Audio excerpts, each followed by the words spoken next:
Olá pessoal, tudo bem com vocês? Espero que sim, comigo e minha família tá tudo bem, graças a Deus. Hoje vou compartilhar com vocês as minhas duas experiências de parto cesárea. E lembrando que foi em torno de 2 anos e 8 meses, né? Assim, diferença de uma para a outra, né? Então, a minha primeira filha, ela nasceu dia 22/5 de 2022. A minha segunda nasceu dia 21/1 de 2025, tá? Então, a minha mais velha tá com 3 anos e 4 meses e a mais nova fez 8 meses, né? Vou contar um pouco para vocês aqui de como foi essas duas experiências. Eu espero que vocês gostem, né? Vai ser um papo bem de amiga mesmo, bem breve.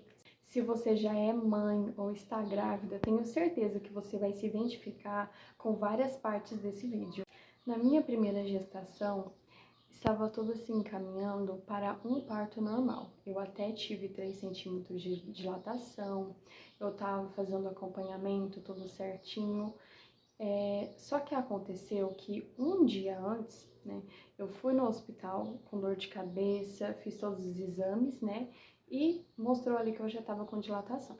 Então, ok. No dia seguinte, eu acho que também com a pressão de saber que a minha bebê poderia vir a qualquer momento, entre algumas horas, alguns dias, em menos de semanas ali, sabe? Então, eu fiquei ansiosa também e minha cabeça começou a doer bastante, né? Monitorei a pressão, minha pressão estava ficando cada vez mais alta e a dor de cabeça persistente, uma contração de treinamento em cima da outra. Voltando para o hospital, foi identificado que eu estava com a pré-eclâmpsia, né? Então, dá até para vocês darem uma breve pesquisada aí sobre o que é, né? Então, acabou, gente, que não daria para mim fazer um parto de forma total natural. Eu poderia fazer um parto induzido ou a cesárea, né? E tudo acabou acontecendo de forma assim muito pensada, né? Porque eu cheguei lá no hospital, eram umas 6 horas da tarde, mais ou menos, quando eu dei a entrada, né? Então, até fazer todos os exames, todas as coisas, acabou que a minha filha nasceu às 11h50, né? 10 minutinhos ali para o dia seguinte. Então, acabou que demorou um pouco até para decidir essa questão da cesárea, pela questão da minha saúde, né? E foi a melhor opção naquele momento. Eu não lembro muito bem agora se foi no dia seguinte ou se foi algumas horas depois. Na verdade foi no dia seguinte, né? Mas eu não sei se foi. No caso, eu tive ela no domingo. Eu não lembro muito bem se foi na segunda-feira ou na segunda-feira à noite que aconteceu de eu ficar com uma dor de cabeça muito persistente. Então, eu tava com dor de cabeça antes do parto e após o parto eu ainda estava com mais dor de cabeça. Eu precisei fazer, tipo, um tratamento lá, né? Ele, não sei dizer pra vocês se ele é considerado uma cirurgia de baixo porte, ali, baixo nível, não sei dizer pra vocês exatamente, né? Mas eu fiz um tampão, é um tampão assim, gente, tirou o sangue do meu braço e colocou na coluna, tirou da coluna, algo assim, né? Então foi um tampão que fizeram para que cessasse aquela dor de cabeça, que eu não tava aguentando fazer nada, gente. Naquele primeiro dia eu não conseguia amamentar minha filha, né? Tava com muita dificuldade, muita dor, não conseguia comer, não conseguia tomar banho. Foi muito difícil naquele primeiro momento ali, nas primeiras 24 horas, né, depois que ela nasceu. Então eu precisei de muita ajuda mesmo das enfermeiras lá, médico, né? Fiquei no total 3 dias, né? Então, quando eu cheguei na minha casa, eu contava com uma rede de apoio, o meu marido, que pegou alguns dias do trabalho, né, licença paternidade. Eu também contava com a ajuda da minha mãe e da minha irmã, que moravam próximo ali da onde eu estava, né, morando naquele momento. Eu tive a minha primeira filha, lembrando aqui, né, foi no Paraná, na cidade de Cascavel, né. Eu sou paulista, mas eu estava morando lá, então ela nasceu lá, né, minha paranaense. Então, assim, gente, então eu tive esse suporte com a questão da minha casa, a questão da minha alimentação, eu tive essa ajuda dessas pessoas. Então, nos primeiros 15 dias, eu contava 100% com a ajuda de outras pessoas. Ou eu fiquei somente com a questão de cuidar da minha filha. Mesmo contando com essa rede de apoio, foi um momento um pouco difícil nessa questão emocional, né? Eu tive um pouco de dificuldade na amamentação, né?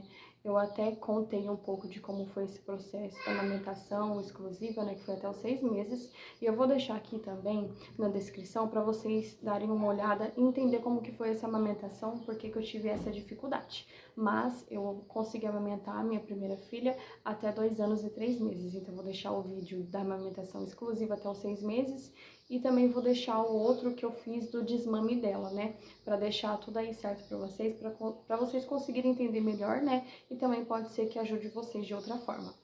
E também, gente, eu perdi muito peso instantaneamente, né? Assim que tive o parto, eu já tava mais desinchada, né? Então, eu tava perdendo peso muito rápido.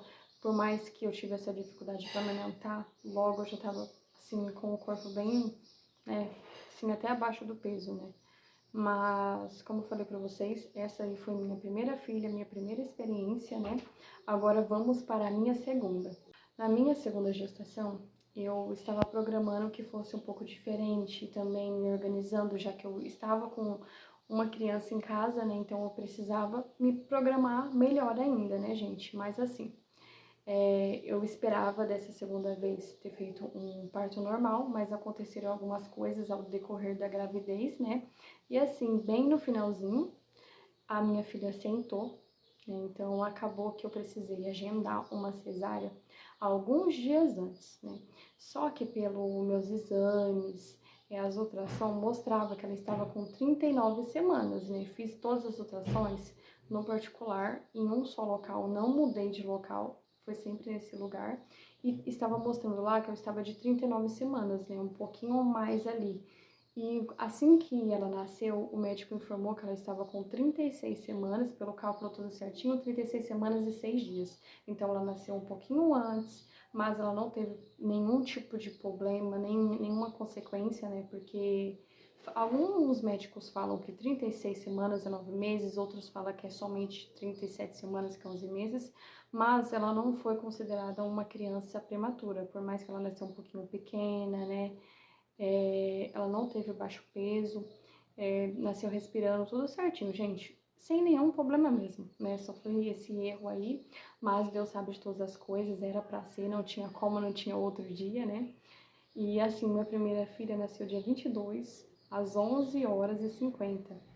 A segunda nasceu dia 21, às 11h54 da manhã, né? Então, assim, eu achei assim, meio que coincidiu, sabe? As datas, o horário, mais ou menos, né?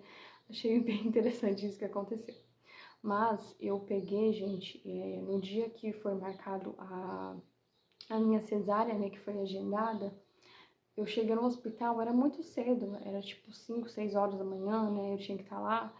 E acabou que, através de fazer exames, aguardar o médico chegar, ou, entre outras coisas, né, acabou demorando bastante e ela nasceu nesse horário aí. Algo que para mim foi, assim, de extrema diferença foi a questão do tempo que eu fiquei lá. Como eu não tive nenhum outro problema, né, ligado à saúde, então eu tive ela nesse horário aí quase meio-dia, né, e no dia seguinte eu já tive alta, né? Então, assim, foi muito rápido mesmo, muito rápido, né? Fiquei ali 24 horas, não precisou ficar mais tempo. Aqui, onde eu tive a minha filha, né, que é no interior de São Paulo, como eu falei pra vocês, minha primeira nasceu no Paraná, essa segunda nasceu aqui na minha cidade de Natal, né?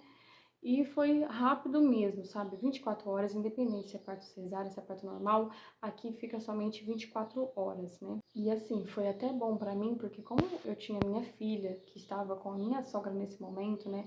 Ela nunca tinha dormido fora de casa, nunca teve, sabe, essa questão de sair com outras pessoas, de ficar fora.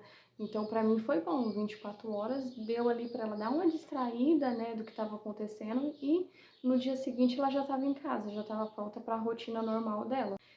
E nessa segunda gestação, nesse segundo pós-parto, eu não tive rede de apoio. Eu tive sim rede de emergência, né? Pessoas que vieram me visitar, né?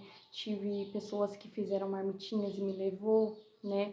Que assim ajudou a distrair a minha filha por algumas horinhas ali dentro da minha casa mesmo, né? Mas assim, eu não tive ajuda em questão doméstica com a minha casa, em outras questões maiores, né? Então, era somente eu, meu marido e cuidando das duas meninas ali. Então foi praticamente sem apoio algum, sabe, gente?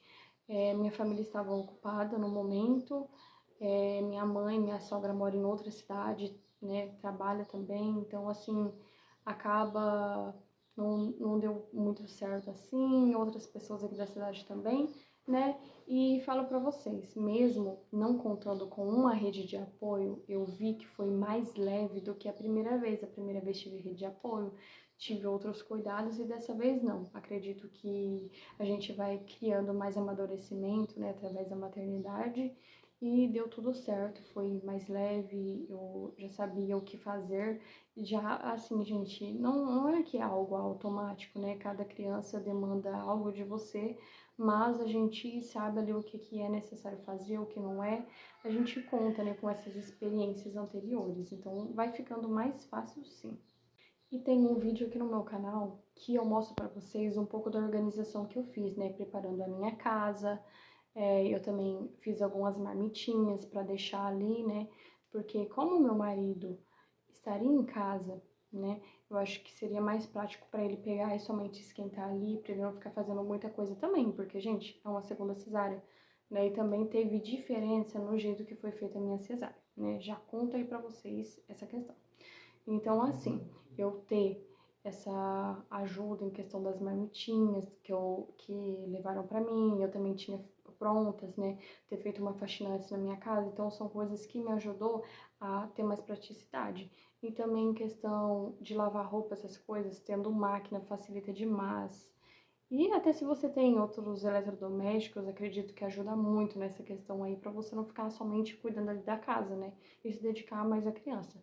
Porém, uma coisa, eu acho mais difícil, foi mais difícil no começo, em questão da minha outra filha, do que da que tinha nascido, porque a que nasceu acaba que dorme mais, mama, dorme e faz as necessidades ali básicas, né? Então, a outra já demandava mais energia, já queria mais atenção. Então, assim, gente, a questão do resguardo, eu não consegui seguir 100% como foi da primeira, né? Como eu contava com ajuda, foi diferente, porque eu tive que fazer algumas coisas, mas acredito que não foi uma quebra de resguardo, né?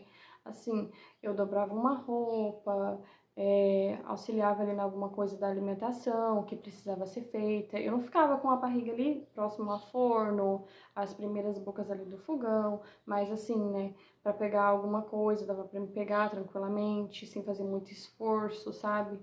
Lavar uma louça, então foi algo assim que dava para ser feito, né?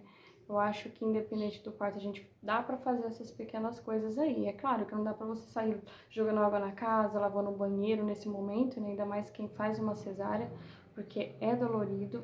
Não vou mentir para vocês, é dolorido mesmo, mas dá tudo certo. Foi cansativo, sim, mas eu me senti mais confiante do que a primeira vez. E agora em relação à minha cesárea. A primeira, eu fiz uma cesárea que foi colada, né? Então eu não tive dor na barriga. Assim, é claro, tem alguns incômodos ali, mas foi super tranquilo nesse aspecto, né? Já dessa segunda vez foi uma cesárea costurada, né? Foi dado vários pontos, então eu senti dor por dias e dias. Até hoje, após 8 meses, eu ainda sinto uma sensibilidade abaixo do umbigo, na área ali do umbigo. Ficou diferente, ficou uma cesárea um pouco maior, né? Ainda tá mais escura, mas acredito que com o tempo vai melhorando também, fazendo todos os cuidados, mas também foi assim uma grande diferença para mim. Por mais que foi mais leve em relação à rotina com as meninas, eu senti dor sim. Eu senti mais dor, mais incômodo, mas a gente que tem filhos, né, a gente acaba fazendo o que tem que ser feito, não tem muito como você ficar ali se remoendo e tal, né, você toma um remédio e segue a vida, né. Comparando as duas experiências, eu percebo que cada parto é único, né, cada gestação vai ser única. Eu tive duas meninas, não tive nenhuma outra gestação, então foi duas gestações que fluíram bem, né, e de duas meninas, e foi diferente uma da outra. O parto também, duas cesáreas, que foi uma diferente da outra. A experiência do parto, do pós-parto, foi diferente, sim. Então, vai ser diferente, né? A cada gestação, a cada filho que você tem, não é igual, gente, não é. E como vocês puderam ver aí, eu contando as minhas duas experiências, a primeira filha Foi, assim, um parto mais difícil, digamos, e tive rede de apoio, mas a questão do pós-parto, mesmo com essa ajuda, foi um processo ali, né, mãe de primeira viagem. Já a segunda, sem rede de apoio, eu vi que foi mais leve, né? Então, foi assim a grande diferença para mim. Então, isso mostra o quanto a maternidade vai nos transformando. Eu espero que esse relato fortaleçam outras mães que estão passando pela mesma experiência, às vezes gestações próximas. Teve cesárea, quer tentar um parto normal, ou teve cesárea, vai fazer outra cesárea, né? Independente de como vai ser o seu parto. Eu espero que de alguma forma, né, eu consiga ajudar vocês com o meu relato. E lembre-se, cada parto é um parto, cada mãe vai ter sua forma de viver, né? O importante é que nossos bebês sempre venham com muita saúde para o mundo, que dê tudo certo, né? Independente da gestação, né? Vamos nos cuidar ao máximo nessa questão da chegada dos nossos bebês, preparar nosso psicológico, né? Isso ajuda demais, né? E Deus na frente de tudo, antes de tudo, é o mais importante. Se você gostou desse vídeo, não se esqueça de curtir, de comentar, de compartilhar e, é claro, coloque aí o seu relato de parto, né? Eu quero saber. Ou também, se você não quer mencionar, coloque a data de nascimento aí dos seus filhos, né? Pra gente estar interagindo um pouco mais, se conhecendo, né? E se você gosta de vídeos ligados à maternidade, se você gosta de ouvir outras histórias, deixa aí indicações de vídeo pra mim estar fazendo aí pra vocês, tá bom? Um beijo, fiquem todos com Deus e até o próximo vídeo. Tchau!